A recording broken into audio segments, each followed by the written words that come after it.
बोलो श्री प्राणनाथ प्यारी की जय। बोलो श्री सतगुरु महाराज की जय।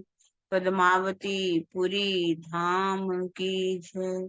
सर्व सुंदर साथ की जय। प्रथम लागू दो चरण को, धनिये न छुड़ायो खिन।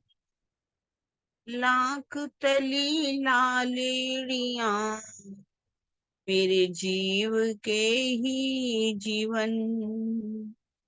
इन पांव तले पड़ी रहूं, धनी नजरी खोलो बातन। पलना वालों निरखूं नेत्रे, मेरे जीव के यही जीवन। मेरे जीव के यही जीवन। बोलो श्री प्राणनाथ प्यारे की जय। बोलो श्री सतगुरु महाराज की। प्रणाम जी सुंदर साथ जी। सागर ग्रंथ का सुर करने से पहले हम आइए सभी सुनते हैं नरेश जी से एक भाव। अपना भाव रखेंगे। नरेश जी प्रणाम जी। सुंदर साथ जी प्रणाम जी। प्रणाम जी। सब सुंदर साथ के प्रणाम। चरणों में प्रणाम जी। आज राज्य ने दिल में डाला कि जो हमारा सागर का प्रकरण चल रहा है, अर्श तुम्हारा मेरा दिल है, उसी को थोड़ा सा गायन रूप में स्वीकार कीजिए। बोलो श्री प्राणनाथ प्यारे की जय। बोलो श्री सतगुरु महाराज की जय। अर्श तुम्हारा मेरा दिल है, तुम आए करो आराम। अर्श तुम्हारा मेरा दिल है, तुम आए करो आराम।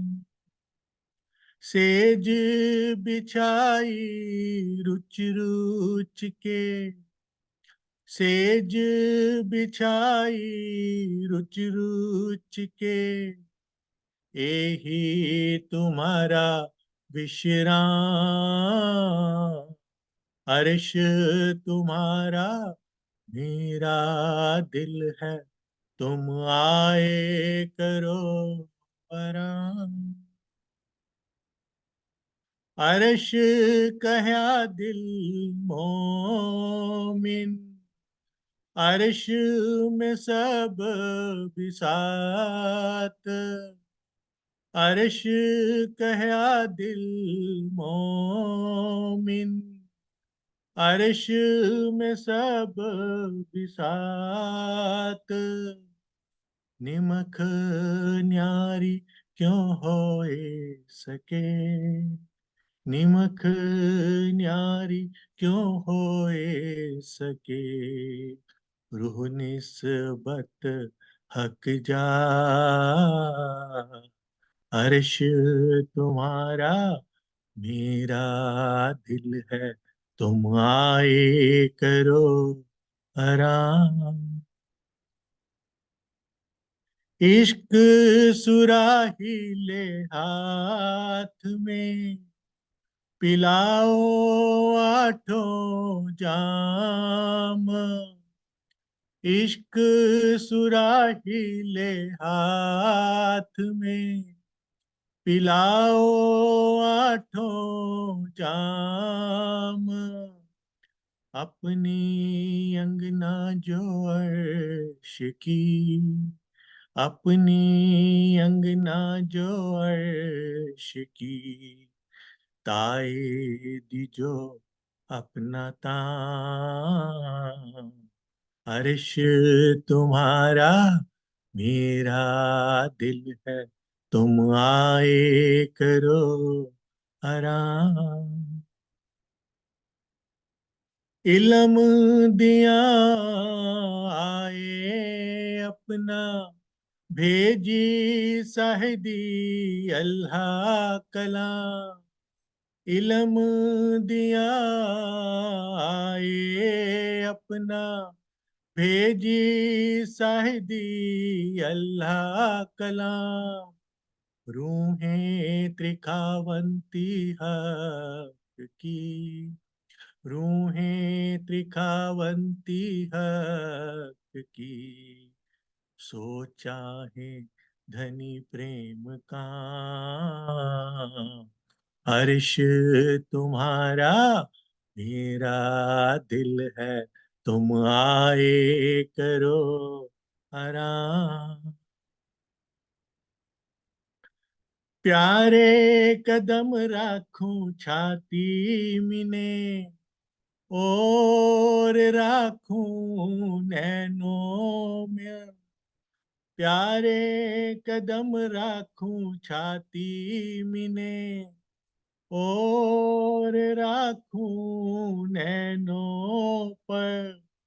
सिर ऊपर लिए फिरूं, सिर ऊपर लिए फिरूं।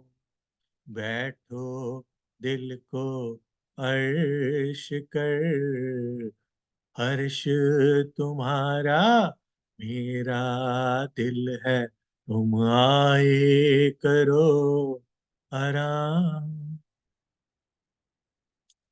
तुम लिखे या फुरमान में, अर्श हक अरश मोमिन कलू। तुम लिखे या फुरमान में, हक अरश मोमिन कलो। सो सुकन पालो अपना, सो सुकन पालो अपना। तुम हो मेरे महबूब, अर्श तुम्हारा मेरा दिल है, तुम आए करो आराम। कहे महामत अरवा अरश से, जो कोई आए होए उतर। कहे महामत अरवा अरश से, जो कोई आए होए उतर। सो इन स्वरूप के चरण लेके, सो इन स्वरूप के चरण लेके, चलिए अपने घर। अर्श तुम्हारा मेरा दिल है, तुम आए करो आराम। सेज बिछाई रुच रुच के, सेज बिछाई रुच रुच के, यही तुम्हारा विश्राम। अर्श तुम्हारा मेरा दिल है, तुम आए करो आराम। तुम आए करो आराम, तुम आए करो आराम। प्रणाम जी, सब सुंदर साथ के चरण प्रणाम प्रणाम जी, जी। प्रणाम जी। बहुत सुंदर भाव रखा आपने। अर्श तुम्हारा मेरा दिल है, तुम आए करो आराम। सेज बिछाई रुच रुच के, यही तुम्हारा विश्राम। बहुत ही सुंदर। अब हम चलते हैं अपना सागर ग्रंथ, इसी प्रकरण की मंगलाचरण की जो हमारी छपाई चल रही है वो शुरू करेंगे मीनू जी द्वारा।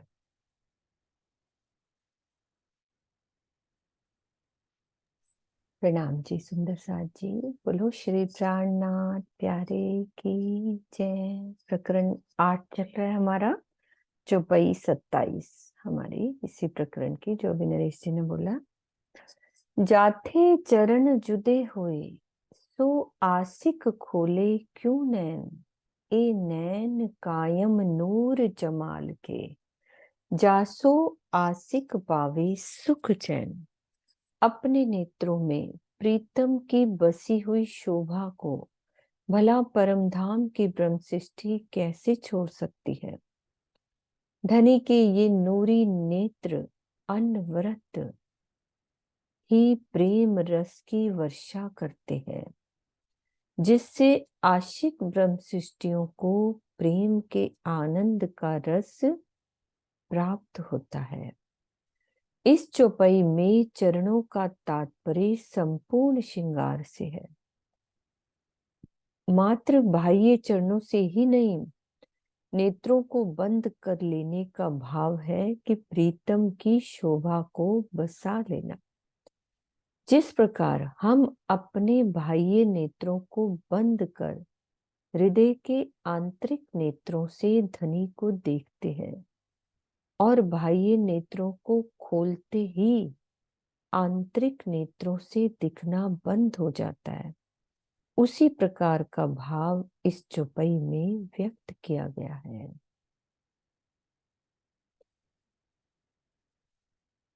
सो आशिक खोले क्यों नैन। एक अंग छोड़ दूजे अंग को क्यों आशिक लेने जाए। एक कदम छोड़े मासूक के सो आशिक क्यों कहलाए।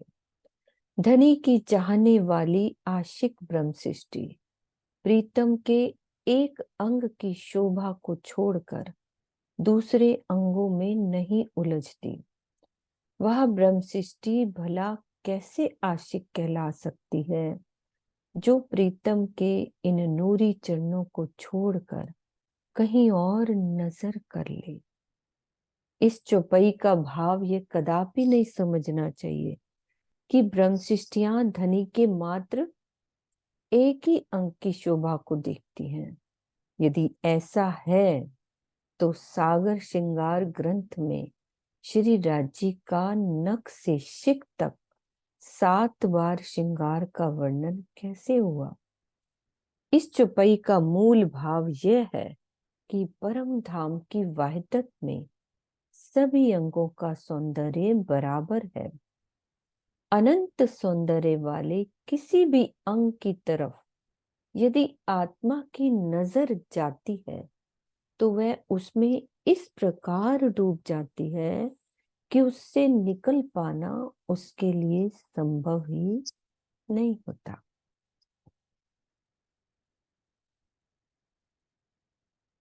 एक रूह लगी एक अंग को सो क्यों पकड़े अंग दोई। मासूक अंग दो बराबर क्यों छोड़े पकड़े अंग सोए। यदि कोई आत्मा धनी के किसी अंग की शोभा को देखती है तो उसे छोड़कर वह अन्य अंगों की तरफ नहीं देख पाती। श्री राज जी के सभी अंगों की शोभा बराबर होती है, इसीलिए एक को छोड़कर दूसरे को पकड़ना संभव ही नहीं होता। भावार्थ में कह रहे हैं कि जैसे इस मायावी जगत में कुछ समय के पश्चात किसी भी वस्तु से उबाऊपन या नीरसता का एहसास होने लगता है, किंतु परम धाम में ऐसा नहीं है। वहां की प्रत्येक वस्तु के समान रूप से सौंदर्य, प्रत्येक वस्तु में समान रूप से सौंदर्य है, प्रेम है और आनंद भरा हुआ है। यद्यपि आत्माएं अपने प्रीतम के नख से शिख तक सभी अंगों को देखती है, किंतु नीरस भाव से एक एक को छोड़कर नहीं, बल्कि प्रेम और सौंदर्य के एक अथाह सागर में डुबकी लगाते हुए देखती है। इस चौपाई का मूल भाव यही है। इससे ज्यादा और क्या क्लियर करेंगे, कितनी बात को अच्छे से समझा दिया कि एक एक अंग को नख से शिख तक देख, सभी अंगों को देखती है, किंतु उसमें नीरसता नहीं आती जैसे यहाँ आ जाती है ना। बल्कि प्रेम और सौंदर्य के एक अथाह सागर में डुबकी लगाते हुए दिखती है। तो यही भाव है इस चौपाई में। जो कोई अंग हल्का लगे और दूजा भारी होए, एक अंग छोड़ दूजा ले वहीं, पर आशिक ना हल्का कोई। और क्लियर कर दिया। यदि माशूक का कोई अंग दूसरे अंग से सौंदर्य आदि गुणों में कम हो, तब तो उसे छोड़कर दूसरे की तरफ नजर उठाने की बात सोची भी जाए। परम धाम की एक दिली में सभी अंगों की शोभा समान होती है। इसीलिए आत्माओं के लिए किसी एक अंग की शोभा को छोड़कर, यानी नीरसता के कारण, दूसरे अंग की शोभा में लग जाने का प्रश्न नहीं होता। हाँ, वो प्रेम से जरूर दूसरे अंग में डूबेगी, लेकिन ये नहीं कि एक अंग अच्छा नहीं लग रहा तो दूसरे को देखे। दूजा अंग आया नहीं, तो लो एक अंग क्यों छूटक। यूं और अंग ले ना सके, एक ही अंग में गलित। जब तक आत्मा की दृष्टि में दूसरे अंग की शोभा न आ जाए, तब तक वह पहले वाले अंग की शोभा को कैसे छोड़ सकती है। वह तो एक ही अंग के अनंत सौंदर्य में इस प्रकार डूब जाती है कि उसे छोड़कर दूसरे अंगों की तरफ देखने की सुधि नहीं रहती। एक ही अंग में गलित, दूसरे अंगों की तरफ देखने की सुधि नहीं रहती। जो आशिक भूखन पकड़े, तो भी छूटे ना आशिक से। देख भूखन हक अंग के, आशिक सुख पावे या में। यदि आत्मा अपने प्रीतम के अंगों में सुशोभित किसी आभूषण को देखती है, तो वह उसमें ही डूब जाती है और उसे छोड़ नहीं पाती। धनी के अंगों में शोभायमान आभूषणों की सुंदरता को देखकर आत्माओं को अनंत आनंद प्राप्त होता है।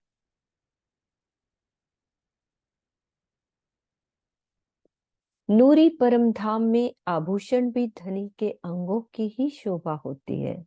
वो पहने या उतारे नहीं जाते। उनकी शोभा भी धनी के अंगों के समान होती है।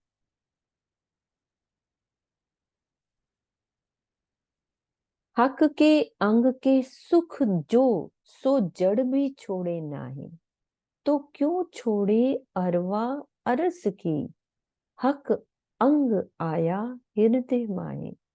प्राण वल्लभ अक्षरातीत के अंगों से मिलने वाले सुख को जब जड़ वस्तुएं भी नहीं छोड़ती, तो भला परम धाम की वे ब्रह्म सृष्टियां कैसे छोड़ सकती हैं, जिनके धाम हृदय में धनी के चरण कमल संपूर्ण विराज स्वरूप विराजमान होते हैं।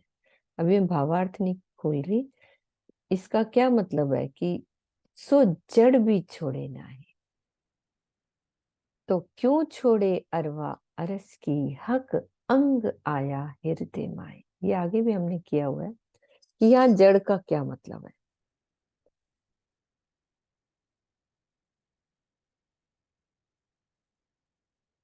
किरण दीदी आप बोलो कि जड़ का क्या मतलब है।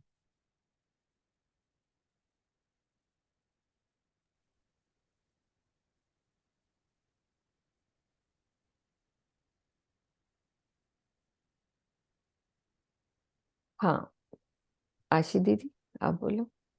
प्रणाम जी। जो मुझे समझ आया, हम्म, परमधाम में तो कुछ भी जड़ नहीं, लेकिन यहाँ के शब्दों के हिसाब से उसको जड़ कहा जाता है। हाँ जैसे ऊपर आभूषणों की बात हुई, तो क्या हमें समझाना चाह रहे हैं अभी जड़ भी नहीं छोड़ते, यानी कि आभूषण भी राज्य के, अगर मान लो हमने हारों की बात सोच ली, तो वो वक्षस्थल को छोड़ना नहीं चाहते, उतना ही सुख लेना चाहते हैं जैसे राज्य हमें देना चाहते हैं। यानी कि हक के अंग के उनको सुख मिल रहा है ना, कोई भी आभूषण देख ले, है ना। यही तो बात है, वो जैसे धरती की बात यही है होती ना। है, कहने को हाँ, जड़ होती है, लेकिन जब श्यामा कहने को जी, जड़ है, असल में तो वो जड़ वहां नहीं है, बोलो शब्दों में वही भी हाँ, सुख शब्दों छोड़ना में चाहते, कह तो देते कहते हैं।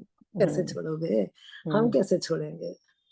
क्योंकि उनके दिल में धनी के चरण कमल संपूर्ण स्वरूप विराजमान है, तो वो कैसे छोड़ेंगे। वही भाव है कि परम धाम में सर्वत्र चेतनता और एक दिली है, इसलिए वहां जड़ नाम की कोई वस्तु है ही नहीं। वहां की हवा, धरती, दीवारें, खंबे आदि भी प्रीतम अक्षरातीत के सौंदर्य सागर में स्वयं को डुबो देते हैं। मतलब ये भी इतने ये कमाल है चेतन है। हमारा परम धाम, है ना। हाँ। चेतनता कितनी कमाल है। हम्म मतलब ऊपर भूषणों की बात हुई तो मुझे वही समझ आया, लेकिन देखो यहाँ भावार्थ में सब कुछ बता दिया। हवा, धरती, दीवारें, खंबे, कुछ भी। हम्म सब वही आगे फिर वही आ रही है। हेम नंग सब चेतन, अर्स जिमी जड़ न कोय, दिल चाया होत सब चीज का, चीज एक से सब होए। परम धाम में जड़ नाम की कोई वस्तु है ही नहीं। वहां की धरती, सोना तथा ज्वारातों के नग आदि सभी चेतन हैं। वहां दिल की इच्छा अनुसार सभी वस्तुओं का रूप प्रकट हो जाता है। धाम में एकमात्र नूर तत्व से ही सभी पदार्थों का स्वरूप दृष्टिगोचर होता है।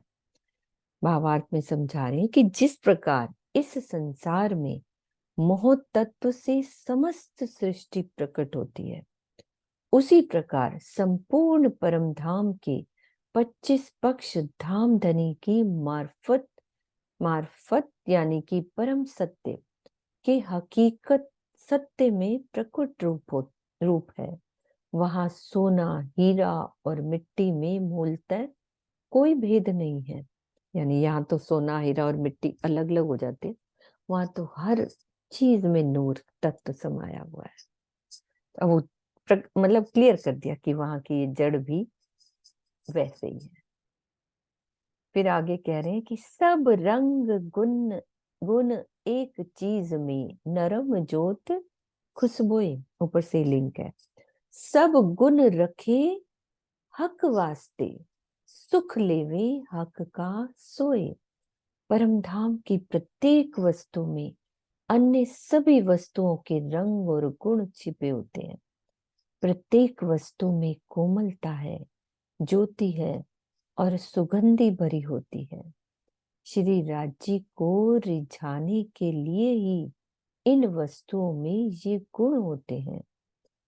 आत्म स्वरूप ये सभी वस्तुएं धाम धनी के प्रेम और आनंद का सुख लेती हैं। परम धाम की प्रत्येक वस्तु यानी हवा, धरती, थंब, दीवारें आदि, वो क्या है? आत्मा का ही स्वरूप है। ये सभी वस्तुएं अपने आत्म स्वरूप से प्राण प्रीतम अक्षरातीत को रिझाया करती हैं और उनके आनंद में मग्न रहा करती हैं। हवा, धरती, थंब, दीवारें सब। आशिक एक अंग अटके, तिनको एक कारण, दो अंग माशूक के, किन छोड़े लेवे किन। धनी के प्रेम में डूबी रहने वाली ब्रह्म सृष्टियों के लिए एक ही अंग की शोभा में अटके रहने का कारण ये है। देखो, तिनको एक कारण कि श्री राज्य के सभी अंगों की शोभा समान है। ऐसी स्थिति में प्रश्न ये होता है कि किसको पकड़े और किसको छोड़े, किन छोड़े लेवे किन, अर्थात किसको देखें और किसको ना देखें। इस चौपाई में दो अंगों का भाव तुलनात्मक रूप में है। इसका तात्पर्य सभी अंगों से है। मतलब उसी बात को कितना क्लियर करा है, ऊपर से लेकर नीचे चौपाई तक एक ही बात को। नूर बिना अंग कोई ना देखिया, और सब अंगों बरसत नूर। अंबर में ना समाये सके, इन अंगों का ज़हूर। श्री राज जी का कोई भी अंग नहीं जो नूरमयी ना हो। उनके सभी अंगों में नूर ही नूर दृष्टिगोचर होता है। उनके अंगों से इतना अधिक नूरी प्रकाश फैलता है कि वो आकाश में भी नहीं समा पाता। एक अंग माशूक के कई रंग, एक अंग माशूक के कई रंग, तिन रंग रंग में कई तरंग। एक लहर पहुंचावे उमर लग, यो छूटे ना आशिक से अंग। माशूक श्री राजी के एक ही अंग में अनेक प्रकार के रंग होते हैं। उन रंगों में प्रत्येक रंग की अनेक प्रकार की लहरें निकलती हैं। यदि एक ही लहर के सौंदर्य का आनंद लिया जाए तो यहाँ की संपूर्ण आयु बीत जाएगी। इस प्रकार आशिक ब्रह्म सृष्टियों के दिल से धनी के अंगों की शोभा अलग नहीं हो पाती। चित्रा, इसको क्लियर करो उदाहरण देके, फिर बाकी प्रणाम। किरण। हाँ, यहाँ लिखा है ना, एक अंग माशूक के कई रंग।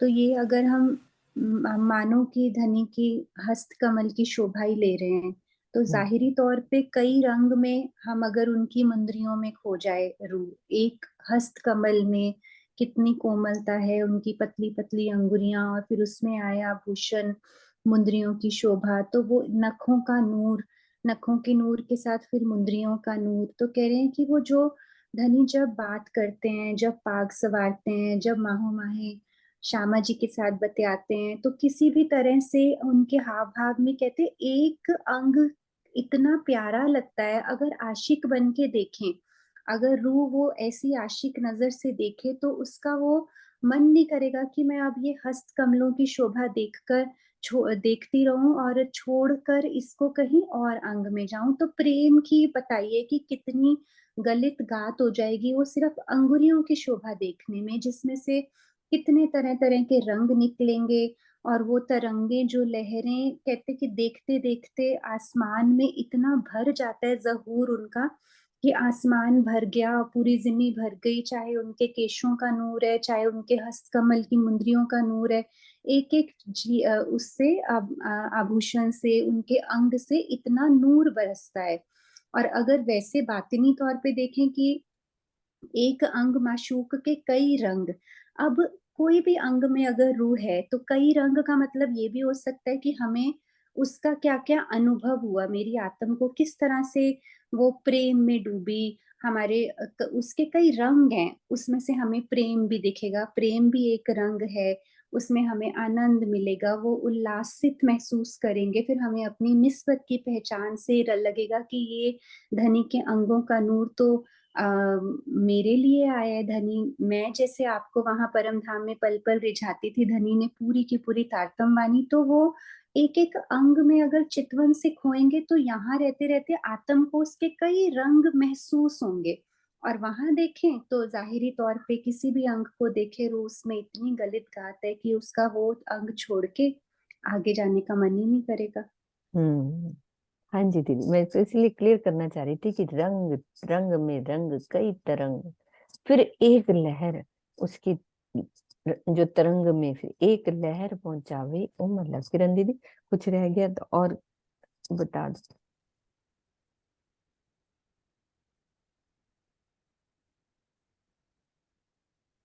खुला नहीं दीदी आपका, किरण दीदी?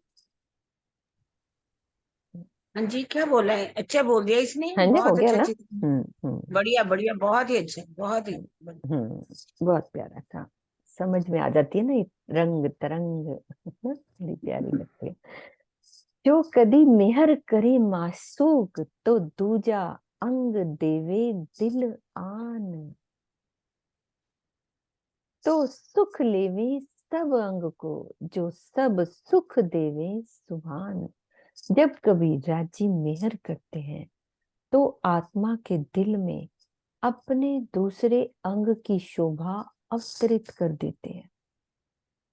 इस प्रकार धामधनी जब अपने सभी अंगों का सुख देना चाहते हैं तो वह आत्मा अपने प्रीतम के सभी अंगों का सुख प्राप्त कर लेती है। इस चौपाई से स्पष्ट है कि श्री राज जी के एक अंग या सभी अंगों के दीदार का सुख उनकी मेहर एवं हुक्म, कृपा, आदेश पर ही निर्भर करता है। ऐसे थोड़ा ना कहते हैं, अभी हम भी चित्तवनी ध्यान जो कर रहे हैं, जो भी सुंदर साथ करते हैं, चाहे स्वामी जी कर रहे हैं, कि अभी हमारा ध्यान करना है, अभी बाकी है, बाकी है। तो एक अंग से दूसरे अंग जाने में कितनी कितनी उम्र लग जाती है उस शोभा को डूबने में, कि अभी ध्यान का टाइम अभी बाकी है, अभी और करना है, और करना है। हम तो खाली देख रहे हैं ना, ये सुन रहे हैं। जो ध्यान लगाते हैं वो स्थिति है ये वाली।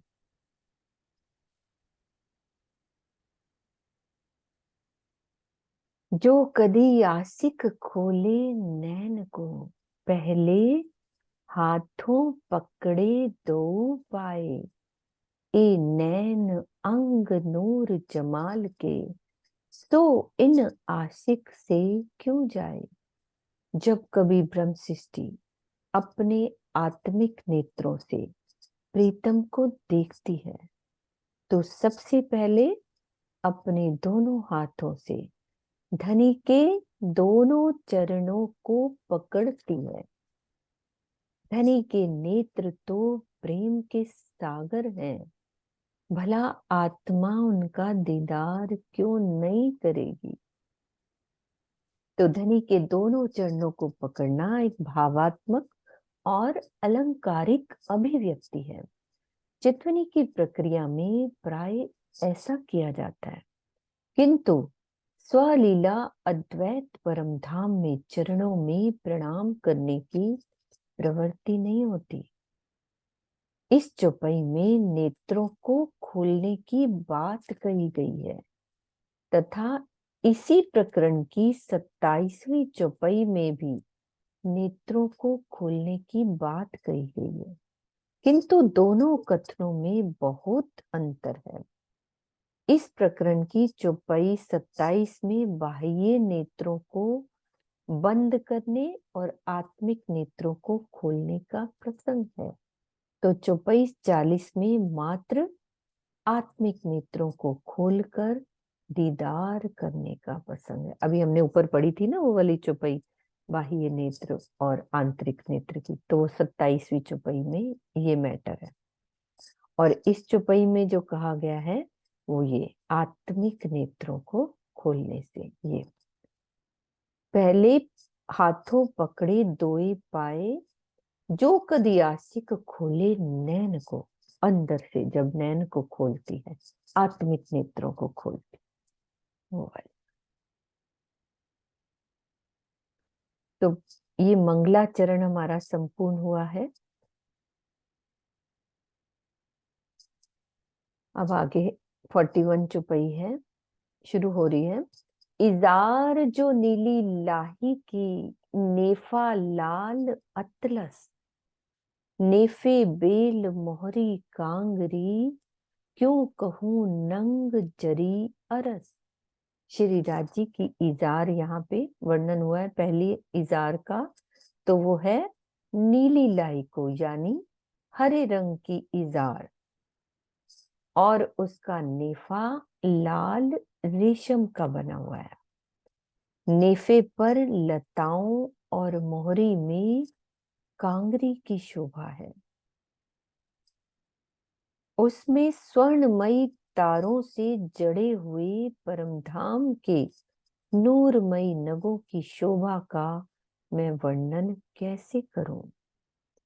लाल और नीले रंग को मिलाने पर हरा रंग उत्पन्न होता है। यद्यपि इजार का रंग नीला है, किंतु उसमें लाल रंग की आभा पड़ने से हरा रंग दृष्टिगोचर होने लगता है।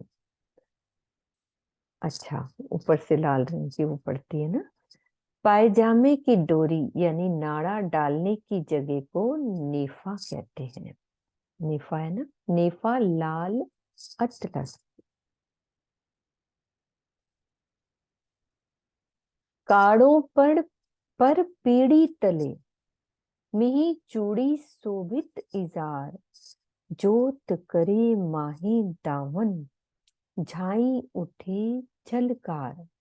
पैरों की पिंडली के नीचे वाले भाग यानी कि काड़े में इजार की मोहरी आई है, जिसमें महीन चुनटे शोभा दे रही हैं। सफेद जामे के अंदर से इजार की ज्योति झलकार कर रही है और उसकी झलक स्पष्ट रूप से नजर आ रही है। यद्यपि झाई का अर्थ प्रतिबिंब भी होता है, झाई का अर्थ प्रतिबिंब भी होता है, किंतु यहाँ पर झलक मिलने का भाव है, क्योंकि प्रतिबिंब दर्पण और जल आदि में बनता है। पारदर्शी कपड़े के अंदर अंग या वस्त्र की झलक दिखाई देती है।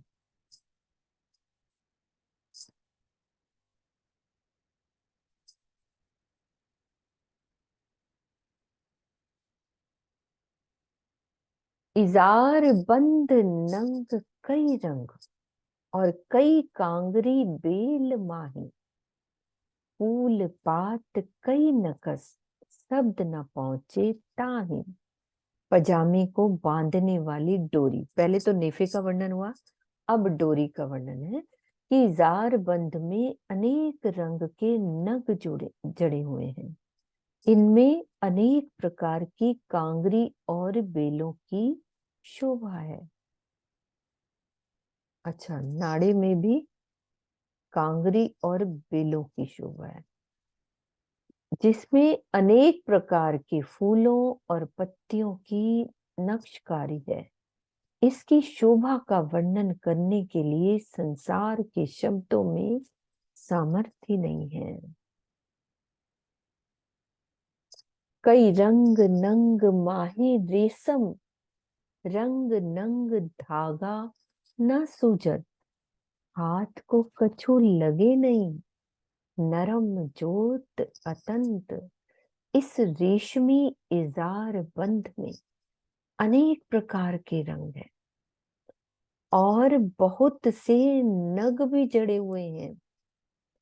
इस नूरमयी नाड़े की शोभा ऐसी है कि इसके रंगों, नगों और धागे का पता ही नहीं चल पाता। हाथ को छूने पर हाथ में भी नग या धागा नहीं आ पाता।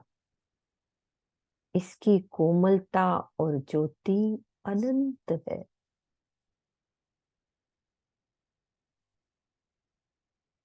रेशम का वर्णन कर दिया। रेशम ही यहाँ पे सबसे मुलायम होती है ना। वो कह रहे हैं हाथ को छूने पे भी नहीं पता चलता उसके नग और धागे, इतनी कोमलता। अनंत नाड़ी फुंदन जोत को नाही पार, यही जानो भूल अपनी शोभा ल्याइए माहे सुमार। नाड़ों के फुंदनों से ऐसी अनंत ज्योति प्रकट हो रही है कि उसकी कोई सीमा ही नहीं है। इसकी शोभा को सीमाबद्ध करना बहुत बड़ी भूल है। और मतलब इस नाड़े में भी फुंदन है, इजार बंद के नाड़े में भी फुंदन है। इतनी अंदर तक महामती जी ने वर्णन कर दिया। रंग नीला कया इजार का, कई रंग नंग इनमो, तेज जोत जो झलकत, और कछु लगे ना हाथ को। इजार का रंग नीला कहा गया है और इसके अंदर अनेक प्रकार के रंगों के नग झलकते रहते हैं। इसमें तेज और ज्योति की झिलमिलाहट होती रहती है, किंतु हाथ से छूने पर हाथ में कुछ भी नहीं आता। जादू है ना। तब अंग पीछे कहूंगी, पहले कहूं पाग बांधीजे। सिफत न पहुंचे अंग को, तो भी कहा चाहे रुके। पहले थोड़ा सा वर्णन कर दिया, यानी पहले इजार में श्री महामती जी की शोभा में मन अटक गया होगा, चितवन लगी होगी, फिर नाड़े में अटकी, फिर कहते नहीं, पहले मैं पाग का वर्णन करती हूँ। धामधनी के सभी अंगों की शोभा का वर्णन मैं बाद में करूंगी। सबसे पहले मैं उस पाग की शोभा का वर्णन करने जा रही हूँ जो श्री राज जी ने अपने सिर पर बांध रखी है। यद्यपि यहाँ के शब्दों से प्रीतम अक्षरातीत के किसी भी अंग की शोभा का वर्णन नहीं हो सकता, फिर भी मेरी आत्मा उसका वर्णन करना चाहती है। जिससे प्रेम होता है ना, उसके बारे में बार बार वर्णन करने को दिल करता है। हाथों पाग बांधी तो कहिए, जो हुक्मे ना होवे ए। कई कोट पाग बने पल में, जिन समय दिल चाहे जे। अपने हाथों से पाग बांधने की बात तो तब कही जाए जब हुक्म से ऐसा ना होता हो।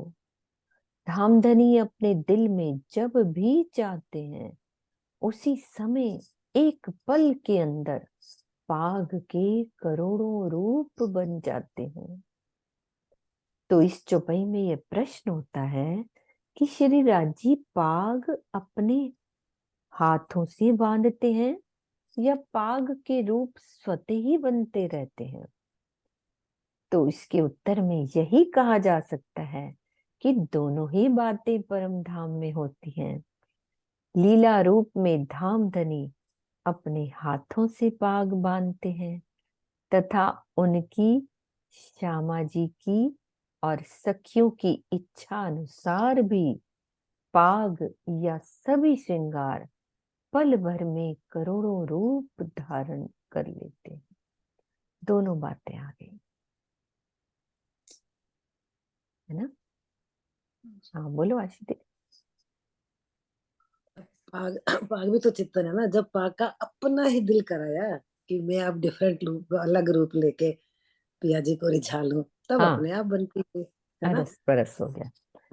है ना, राजी अब जब उसका माना लाड गया। देना चाहते हैं तो वो बांधते हैं पाग को, और जब हाँ पाग अपना प्यार करना चाहती है तो कहती है मैं भी रूप बदलूंगी। हाँ, ये भाव सच्ची। बहुत प्यारी बात कही आपने, मतलब अरस परस दोनों का। हम्म, आशिक और माशूक का प्रेम का युद्ध जो होता है जी वो वाली जी बात। जी।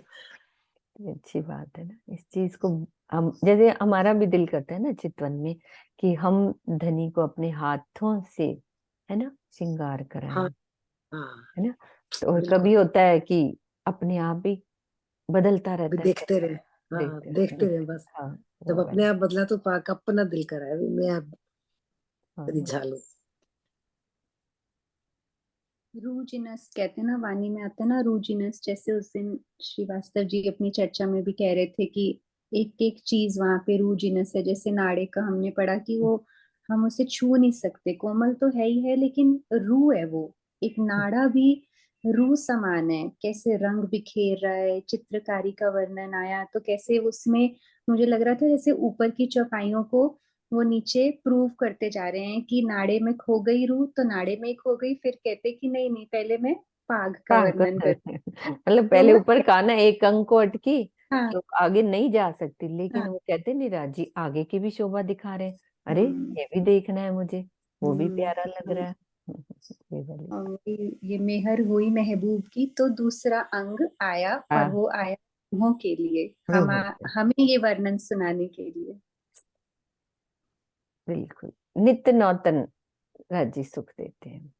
फिर क्या कह रहे हैं, पर हके बांधी पाग रुच के, पर कह दिया ना, पर हके बांधी पाग रुच के, नरम हाथों पेच फिराए, आशिक देखे बांधते, अनंत रोज सुख पावे। लेकिन श्री राज जी ने अपने कोमल हाथों से पेच फिराते हुए बहुत ही रुचि से पाग बांधी है, ताकि उनको पाग बांधते हुए देखकर सखियों को अनंत आनंद हो सके।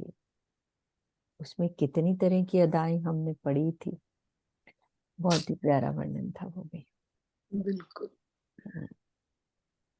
इन विद सब श्रृंगार, जैसे पाग की बात हुई ना, वो कह रहे हैं इन विद सब श्रृंगार, कहियत इन जुबाएं।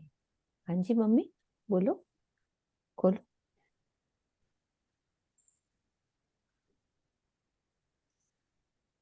मैं ये कह रही हूँ, अपने अपने पता नहीं है नग, रंग बिरंगे नारे में इतने नग लगे हुए हैं, राज्य क्या हमारे लिए सब छोड़ देते हैं?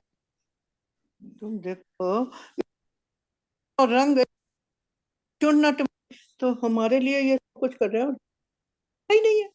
पाग भी अपनी बात, अब उनसे पूछिए कि आपको चुभते नहीं है, जरा बात करना राज्य से बैठ के।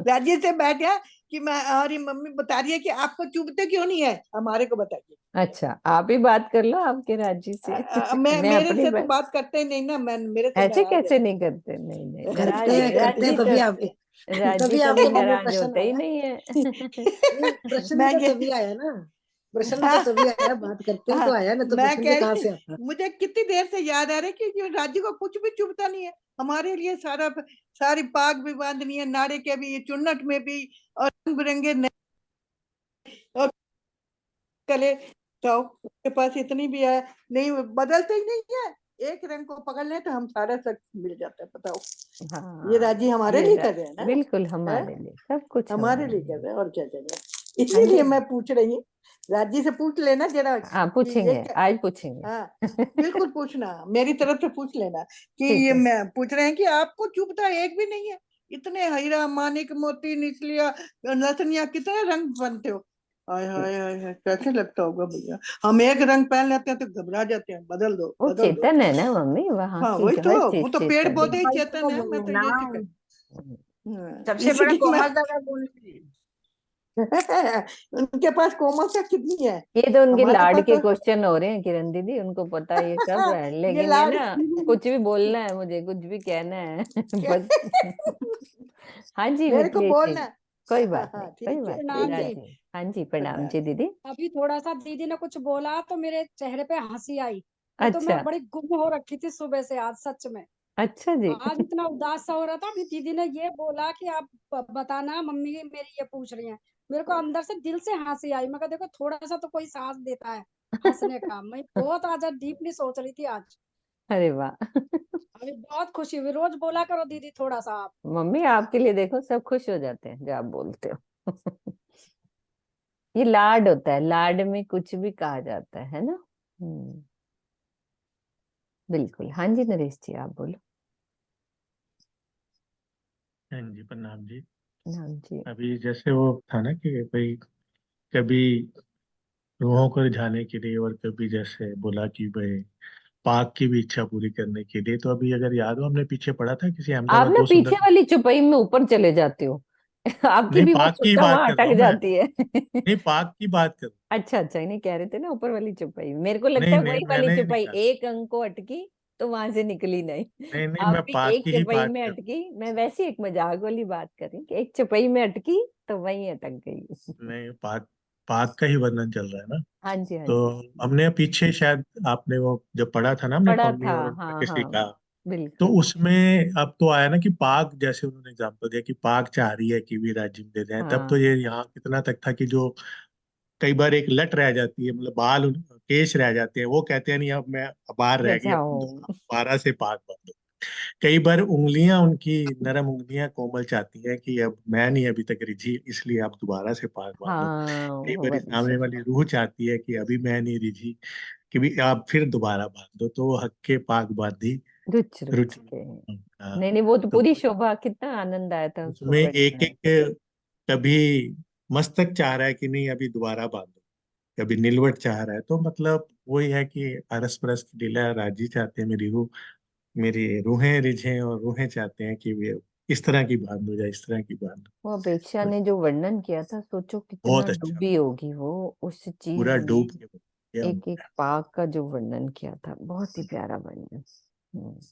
तो ये है ही है, उसमें कोई शक ही नहीं है कि भाई, और वो भी बात सही है जैसे अभी चित्रा ने कहा कि भाई राज्य मेहर करे तो ही दूसरी अंग की शोभा में रूह जा पाती है, अदरवाइज तो एक में ही अगर हस्तकमल में डूब गए तो उससे नहीं बाहर जा सकते। पाग में डूबे हुए तो पाग की कलंगी, दुगदुगी, नग, मानिक, उससे ही नहीं बाहर निकल पाती। हम्म, ठीक है। ठीक है, प्रणाम जी। पढ़े आगे। इन विद सब सिनगार कहियत इन जुबाएं, तो गया फना का शब्द बका को पहुंचत नाए। इस प्रकार श्री राज जी का संपूर्ण श्रृंगार ही अलौकिक है, जो इस जिह्वा से कहा जा रहा है। वैसे तो इस नश्वर संसार के शब्दों से परम धाम की शोभा का वास्तविक वर्णन संभव ही नहीं है।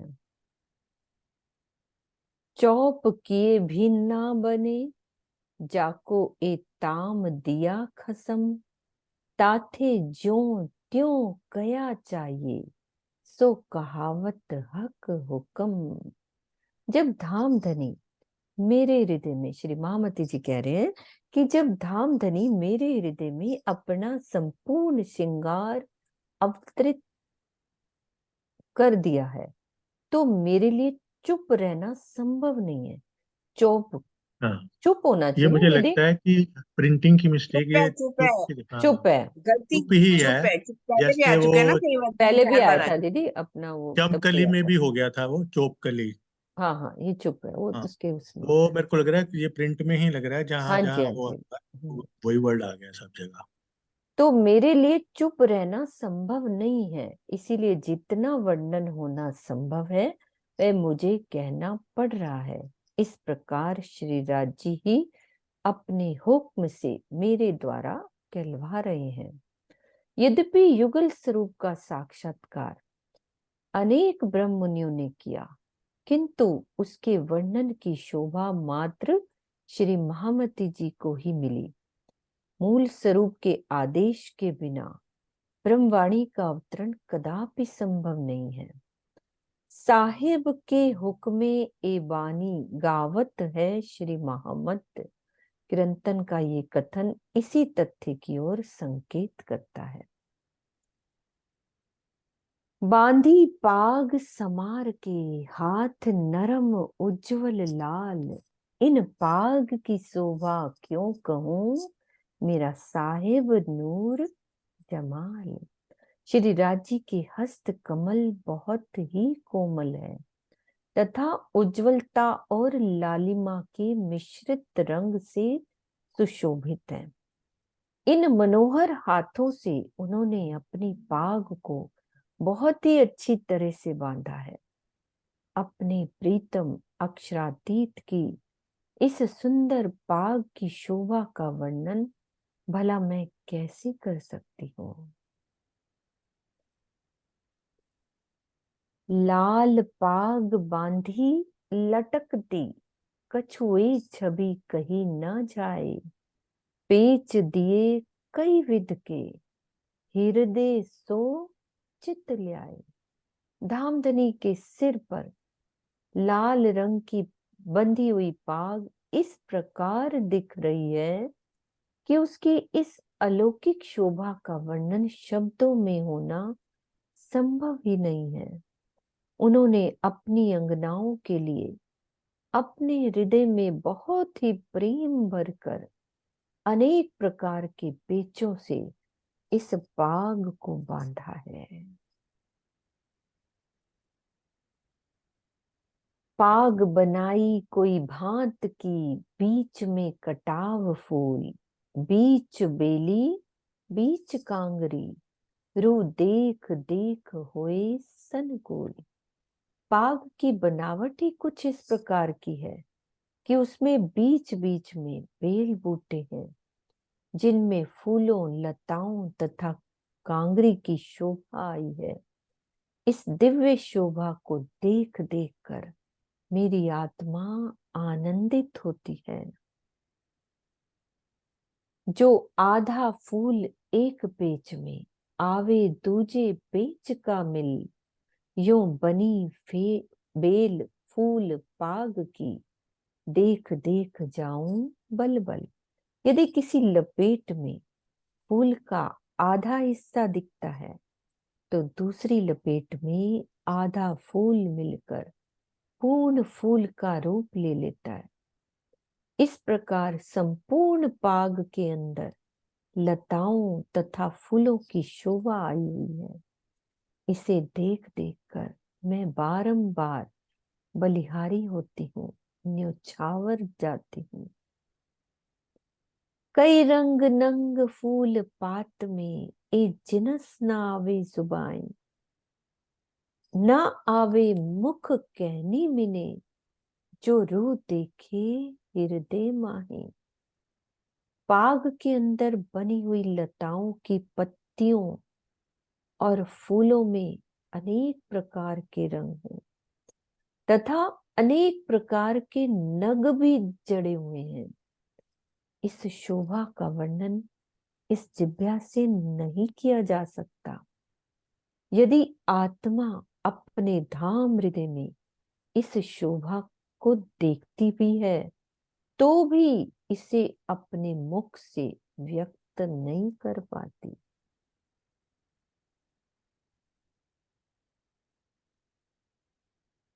पाग बांधी कोई तरह की, जो तरह हक दिल में ल्याए, बल बल जाऊं मैं तिन पर, जिन दिल पेच फिराए। पाग कुछ इस तरह से बांधी गई है कि ऐसा प्रतीत होता है जैसे श्री राज जी ने अपने हृदय में सखियों को रिझाने की भावना से प्रेम का सागर लेकर बांधा हो।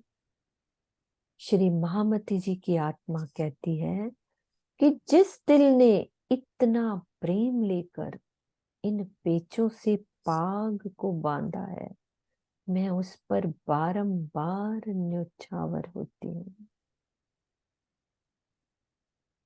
श्री राज जी के मन में सर्वदा यही भावना होती है कि किस तरह अपने माशूक श्री श्यामा जी और सखियों को रिझाऊं।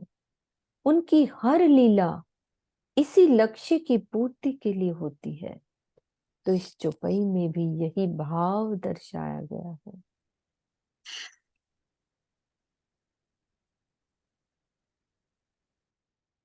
पाग ऊपर जो दुगदुगी, ए जो बनी सब पर, ए जो बनी सब पर, जोत हीरा पहुंचे आकाश लो, पीछे पाच रहे क्यों कर।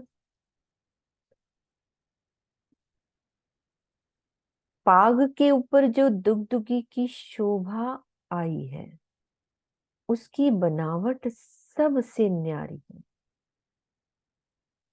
उसमें जड़े हुए हीरे की ज्योति इतनी अधिक है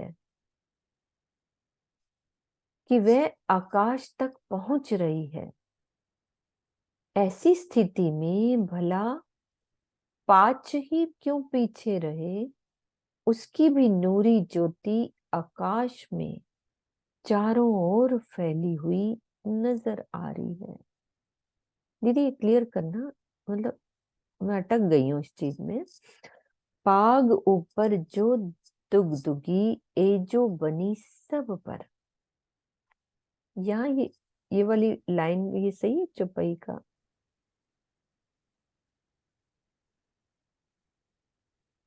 पा के ऊपर जो दुगदुगी लगी हुई है ना, दुगदुगी हम्म लौकी टाइप दुगदुगी, जिसके अंदर ऊपर कलंगी लगी हुई है, हम्म उसकी शोभा का वर्णन कर रहे हैं। हम्म इसकी शोभा बिल्कुल ही न्यारी है, क्योंकि उसमें क्या जड़ा हुआ? हीरा। हम्म हीरा पहली में हमने पढ़ा था, मानिक, मानिक लगा हुआ था पहले अच्छा श्रृंगार में, है ना? ये अच्छा, दूसरा श्रृंगार है। हीरा श्रृंगार पहुंचे। दूसरा हो गया हाँ ना। हाँ। उसकी तो बात अब कर रहे। तो भला पीछे पाँच रहे क्यों कर? तो पाँच की कौन सी बात पांच है? का हरे रंग का जो नग है वो भी उसमें लगा हुआ है। अच्छा, उन हीरा है, उसके अंदर पांच भी लगा हुआ है, और भी कई नग लगे आगे हुए हैं ना। आगे चौपाई में जैसे इसे क्लियर बीच होगा। में अगर हीरा है ना, तो पांच के नग भी लगे हुए हैं। वो कह रहे पांच पीछे क्यों रहेगा? हम्म वो कह रहा नहीं, मेरा भी ज्योति है, निकल रही है और आकाश तक पहुंच रही है, हम्म। नूरी ज्योति। हीरा पहुंचे आकाश लो, पीछे पीछे पाँच रहे पांच रहे क्यों कर? क्यों कर? क्योंकि वो कह रहा नहीं, मेरी ज्योति और भी ज्यादा है, और भी ज्यादा है। वो अपनी ज्योति निकाल रहा है, राज्य को रिझा रहे हैं, चाहे वो हीरा हो चाहे पांच हो। हर हम्म, कोई एक दूसरे को रिझा रहा है, बस मोटी बात है कोई ये। पीछे नहीं रहना चाहता। देखो मानिक आगे आ गया। मानिक भी है मानिक इसमें, तहाँ मिलत है और भी, पहुंचत हाँ। चित पुखराज, नीलवी तो तेज आसमनी आसमानी, उत पांच नग। पांचों रहे। पांच नगों का वर्णन है। उत पांचों रहे विराज, मतलब एक चौपाई जब तक नीचे वाली ना पढ़ो वो क्लियर नहीं होता हाँ हाँ, है पता ना। नहीं चलता ना। वो इसीलिए सब की बात करी, मैं यहाँ अटक गई। ये जो बनी सब पर कि भाई इसका अब ये सारे नगों की बात हो रही है ना, मतलब हाँ कि सारी सबकी ज्योति आकाश तक फैलती है। दुगदुगी में जड़े हुए मानिक की ज्योति भी आकाश में पहुंच रही है, वहीं पर पुखराज की भी ज्योति दृष्टिगोचर हो रही है। अब नीलवी का नूरी तेज पीछे क्यों रहे? वो भी आकाश में शुभायमान हो रहा है।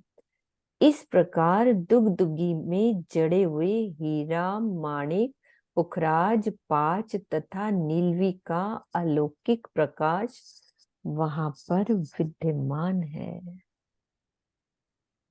अब यही वाले वही पांच नग वही आ गए ना दीदी, सामने अपने रंग महल के। यही है ना, हाँ हीरा, हाँ माणिक, जी, हाँ जी, हाँ पुखराज, जी। पांच और बिल्कुल, नीलवी। पांच खंभ जो आए हैं ना वो वाले, चबूतरे के ऊपर, हाँ। हीरा मानिक वही पुखराज पांच उन है। वही हाँ, वही उन्हीं के तेज से ये सब चमक रहा है धनी के पाग में से ना। ये कहो कि इनका तेज उन खंभों में जा रहा है। वही वही दुगदुगी के तेज से ही सारा थंबों में हाँ, तेज आ रहा है, अरस परस सब कुछ। बिल्कुल।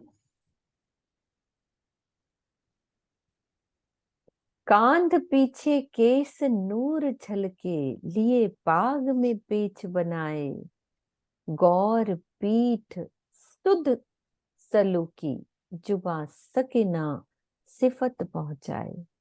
धामधनी के घुंघराले बालों के ऊपर ही पेचदार पाग की बनावट है।